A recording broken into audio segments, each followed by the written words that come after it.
নমস্কার প্রিয় দর্শক, আমি সৌমিতা নিউ বাংলা চ্যানেলে আপনাদের সবাইকে স্বাগত। আজকের বিষয় কৈলাস পর্বতের এক অদ্ভুত রহস্যময় ডাকের কাহিনী। চলুন ভিডিওটি শুরু করি। শুধু তিব্বতের বুকে দাঁড়িয়ে আছে এক বিশাল শ্বেতশুভ্র পর্বত, কৈলাস পর্বত। যুগ যুগ ধরে এই পর্বত ঘিরে অনেক রহস্য ও অলৌকিক কাহিনী প্রচলিত আছে। কেউ বলে এটি স্বয়ং মহাদেবের ধ্যানের স্থল, কেউ বলে এখানে এক অপার্থিব শক্তির অস্তিত্ব রয়েছে যা মানুষের বোধগম্য নয়। একদা এক তীর্থযাত্রী, নাম তার রুদ্রনাথ, সংকল্প নিলেন কৈলাস পর্বতের চূড়ায় ওঠার। তিনি শুনেছিলেন যারা কৈলাস ছুঁতে চেয়েছে তারা হয় ফিরে এসেছে, নয়তো চিরতরে হারিয়ে গেছে। তবু মহাদেবের দর্শনের আকাঙ্ক্ষায় তিনি রওনা হলেন। মানস সরোবরের অলৌকিক জল। পথ চলতে চলতে রুদ্রনাথ মানস সরোবরের কাছে পৌঁছালেন। সেই জল এতটাই স্বচ্ছ যে নিজের প্রতিবিম্ব স্পষ্ট দেখা যায়। স্থানীয়রা বলল এখানে স্নান করলে পাপ মোচন হয়, আর কেউ যদি সত্যিকারের মন থেকে শিবকে ডাকে তবে স্বপ্নে তিনি দর্শন দেন। রুদ্রনাথ বিশ্বাস করলেন এবং সেই পবিত্র জলে ডুব দিলেন। ডুব দেওয়ার মুহূর্তে মনে হলো কেউ যেন তার নাম ধরে ডাকছে। তিনি চমকে উঠে চারিদিকে তাকালেন, কিন্তু কেউ নেই।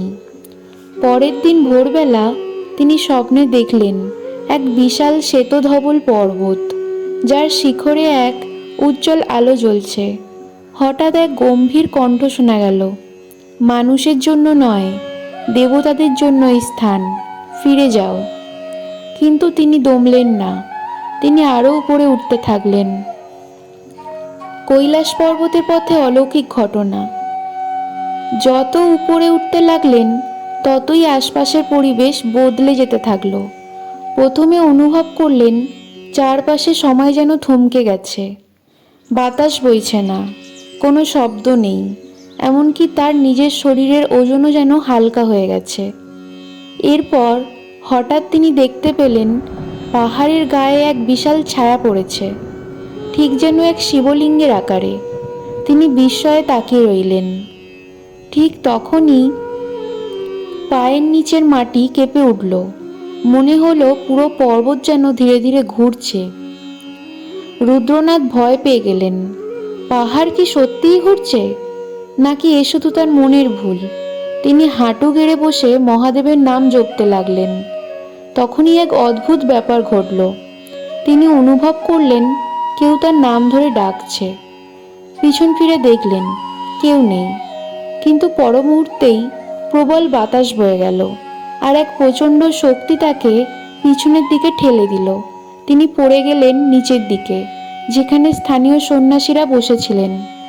কৈলাস জয় করা নয়, অনুভব করা যায়। তারা রুদ্রনাথকে ধরে বললেন, তুমি মহাদেবের সীমা অতিক্রম করতে চেয়েছিলে, কিন্তু কেউই পারেনি, পারবেও না। রুদ্রনাথ বুঝতে পারলেন কৈলাস পর্বতের চূড়ায় ওঠা শুধু শারীরিক শক্তির বিষয় নয়, এটি এক দেবস্থান, যেখানে যেতে হলে ঈশ্বরের অনুমতি দরকার হয়। তিনি কৈলাসের পাদদেশে বসে ধ্যান করলেন। কিছুক্ষণ পর তার মনে হলো কেউ তার কানে ফিসফিস করে বলছে, আমাকে খুঁজতে গেলে চূড়ায় উঠতে হবে না, হৃদয়ে অনুভব করলেই পাবে। রুদ্রনাথ চোখ খুললেন।